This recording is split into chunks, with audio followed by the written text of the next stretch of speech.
Okay, so this week, a lot of little bitty small stuff happened, but I didn't lose my temper. Nor did I lose myself. Come on, have a seat. Let's talk about this. So, if you are in leadership, if you are in corporate, period, you know things don't always go your way, and that's okay. You're not the CEO. You're taking directions from VPs and directors and so forth, but you're in the middle. I came in this week and I promise you, like everything that could have changed. Little bit of stuff. I mean, account assignments changed, roles and expectations changed, meetings changed. Like, in the drop of a hat. Like, it was so much happening that I just, it was little bit after little bit after little bit was literally just kind of, not literally, why do I keep saying literally? But little bit after little bit, it was just gnawing at me at the beginning of this week. Um, I even had an employee, I'd given her a directive, I've given her direction, and she didn't like my answer. She decided to go and speak to my manager about it. Did not give my manager all of the context. And so my manager made a decision based off of the limited information that she had. But I'm just like, are we adults or are we children? Mm, wait a minute. You didn't like the answer the dad gave you, so you want to tell mom on me? I just what like. Okay. At the very least, I now know how to handle you, and that's okay. You've been slowly but surely kind of revealing yourself, but when I see you, I know how to handle you. I understand how to respond. And most likely, what will happen in the future, you're probably not going to like it. You're probably not. You're probably not. And I don't mean that in a rude way, mean, vindictive, or even retaliation, because none of that, I do not believe in that at all. But that also means that if I make a decision, I'm going to immediately copy my manager on it. And probably all of the meetings that we have sidebar, like you're gonna lose that one-on-one limited access with me. Let's go ahead. No, let's bring Susan in. Let's bring her in. Come on. No, no, let's not even waste time.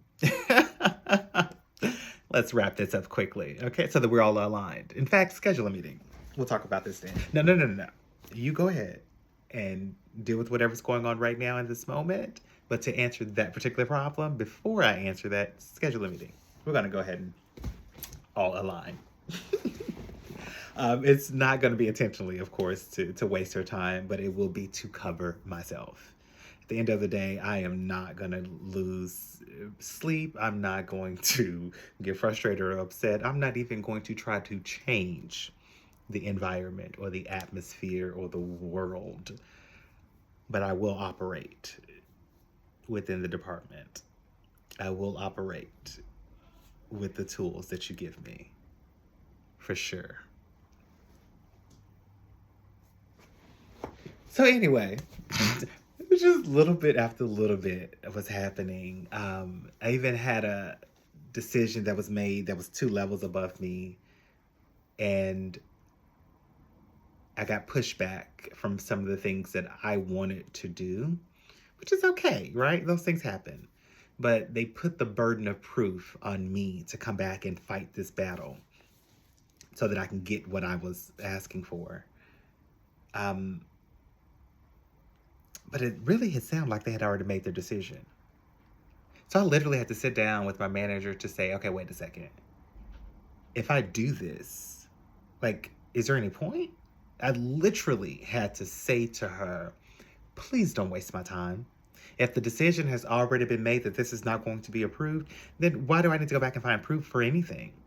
I'm asking in this moment for full transparency. You don't have to have all the details. Like, you don't have to give me all of that as to the reasons, because it doesn't even matter to me. But my pet peeve is I don't like wasting not my time. You can waste yours. I didn't say that part to her. But I'm like, you can waste yours. But my pet peeve is I don't like to waste my time.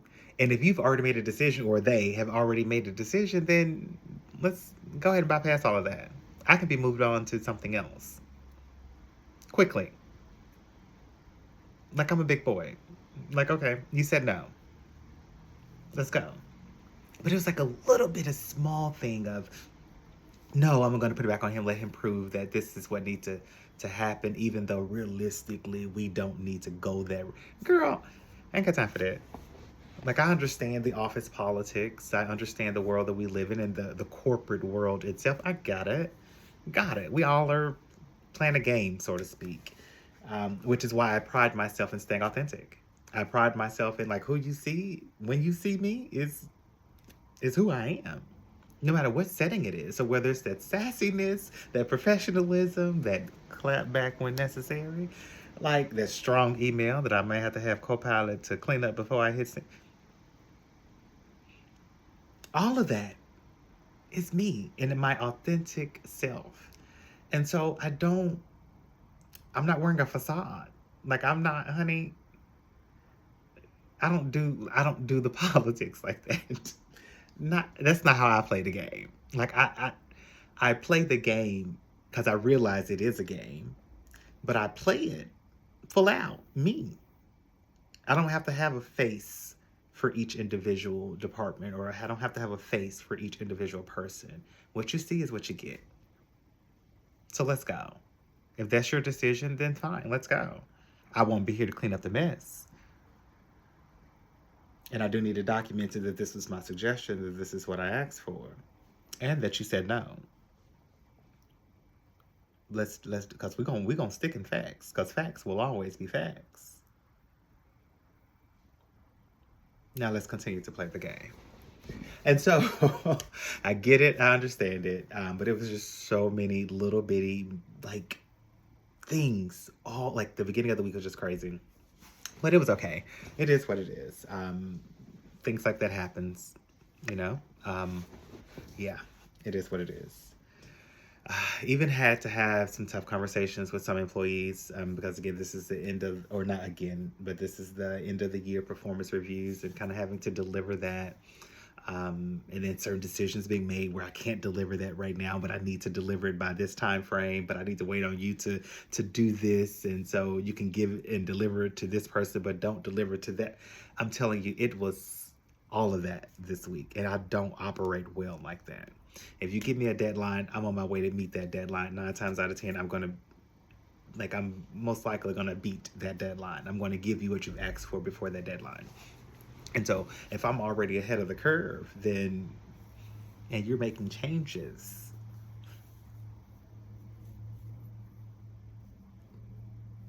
you're adding to the problem. Anyway, so it was a lot of that this week. And so having to have those tough conversations with certain employees and just remind them that you may not be where you thought you were. Not sure why you're surprised. We had this conversation last month. In our touch bases, we had this conversation 3 months ago. Do you remember this date? Do you remember this incident? Do you remember this? Okay. Now, I know that you're probably, and I didn't say this to anybody, but it was definitely in my mind. But I'm like, I know that you're probably used to dealing with a leader that doesn't have all of the facts, but we've been speaking almost every week in these touch bases. Did you not think I was documenting what we were having conversations about? Girl, bye. And then now that Copilot is here, it is much easier for me to go back and just recall information. Very easy. Like, I already have it, shorthand information. All I gotta do is plug it in and allow Copilot to spit it back out to me in a great summary. Girl, get out of my face. You go play with somebody else. Because this is what you said, this is what you did, and I have the email right here to prove it on this date. Hence why you got what you got. Now let me help you improve. Because at the end of the day, if you tell me that you're wanting to move into a different direction, oh honey, I'm gonna help you get there. But if you want to talk about the facts of the past, it's documented. Girl, bye. But anyway, I digress. But still, having to be professional and deliver it in a way that they heard it, they understood it, still feel supported, because I do still support them at the end of the day in whatever journey that they decide. But I try to give clear instructions and directives as to, like, this is what you did, this is what you've done over the last year. Um, you improved in this area, went back in this area, but there's always room for opportunity. And if you allow me to help you, I can get you to where you want to go. But anyway, that's enough of the negative things. So I did in the week, midweek, started to change around a little bit. Um, because I tell you, like, it was just so much stuff. And like, when stuff is happening that is crazy all around you, it's just so chaotic, you can't do anything but laugh. It was that kind of week. It was that kind of week. I think I even had my manager to laugh with me because she'd scheduled a meeting and we were all ready and prepared for it. But then, like, 4 hours before the meeting, or 3 hours before the meeting, she called me to go over some of the notes and the agenda.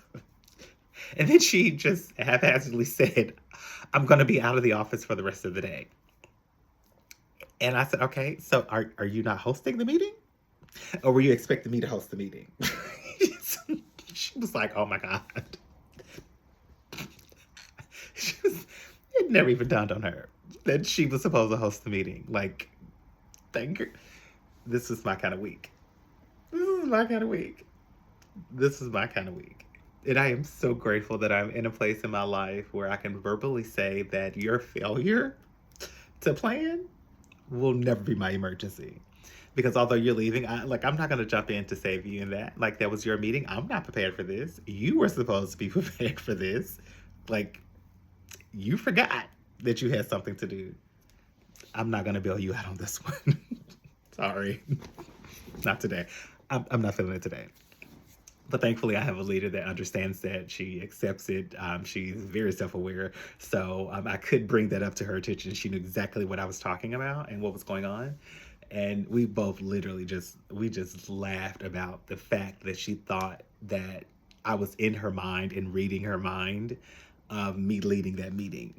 And so I'm just like, no, that was never communicated. But I'm glad we had this talk.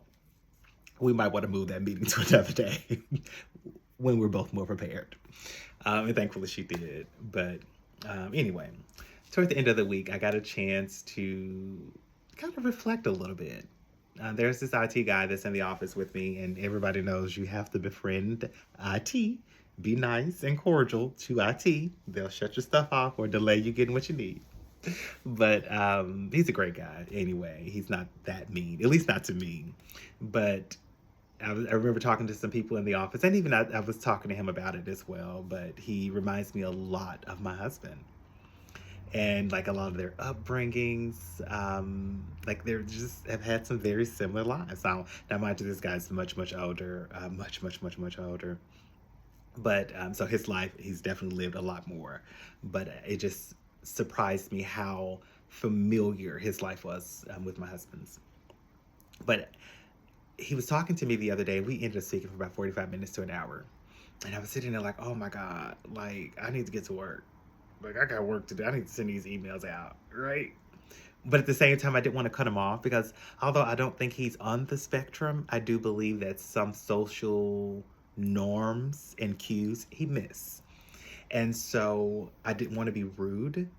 And I remember one of the thoughts in my mind, like I had so much empathy for him because I understand what it took and what it takes for him to be able to have those kinds of conversations, because he does not have that type of relationship or conversations with everybody in the office.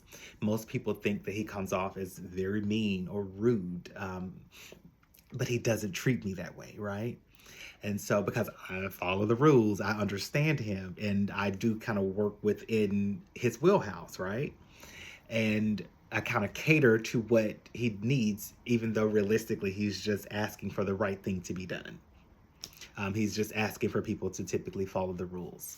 And so anything outside of that frustrates him very quickly, and he typically makes it known. I get that.